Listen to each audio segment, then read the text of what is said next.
kwentong posporo. Meron pong kwento ng isang pamilya. They lived inside the matchbox. Alam po niyang buhay nila dyan? Miserable. Why? So dark, so crowded, so hot. Ang pinakahihintay po nila is whenever that matchbox was open. They are so happy. Bakit po? They see this thing called light. Liwanag. Wow, so bright. But once it's closed, malungkot na naman. Happy, but sad. It was a happy moment when they see the light, but also very sad. Ganun talaga ang buhay, no? Happy pero sad. Alam niyo, ang buhay kasi parang life. Basta what is important is yung mahalaga. And remember this, wherever you are there. Halatang obvious ba? Anyway, going back to this story. Malungkot kasi every time na binubuksan, isa sa mga kapatid nila kinukuha.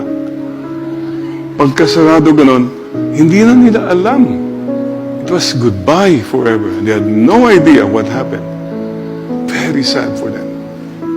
Happy but sad. One day, according to this story, pagbunot ng mama ng palito, itong isa po, napasama, nahulog.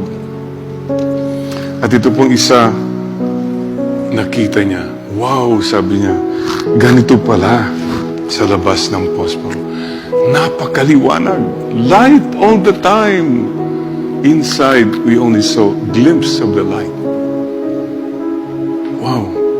Second, masaya siya kasi nakita niya kung anong nangyayari sa mga kapatid niya. Unfortunately, yung una, nilabas, pinantutpik. Ganun, sabi niya. Anong pala nangyayari sa mga kapatid ko? Sabi niya. Isa pa, tinanggal, pinangkuri-korte lapay. He was amazed at all this. But his greatest joy, mga kapatid, pag hugot ganun, yung mama did this. And behold, there was this thing called light. The light, oh my God, sabi niya, yung hinahanap-hanap pala namin na ilaw. Nasa amin. Nasa amin yung ilaw na hinahanap-hanap namin. And this was his greatest realization. And he said, sana makabalik ako sa bahay. Masabihan ko mga mahal ko sa buhay na yung hinahanap namin, nasa amin na pala. According to this story, yung mama, ay nakitang palito. Medyo kuripot, taga Pangasinan. Sabi niya, sayang ito. Ibalik natin. You know, he was reunited with his family.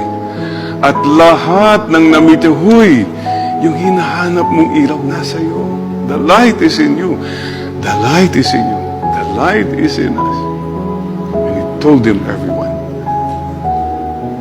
And according to this story, some believed him. Some did not. End of the story. Mga kapatid, there was only one person who died and came back to life to tell us there is a beautiful life after death. That's our Lord Jesus Christ.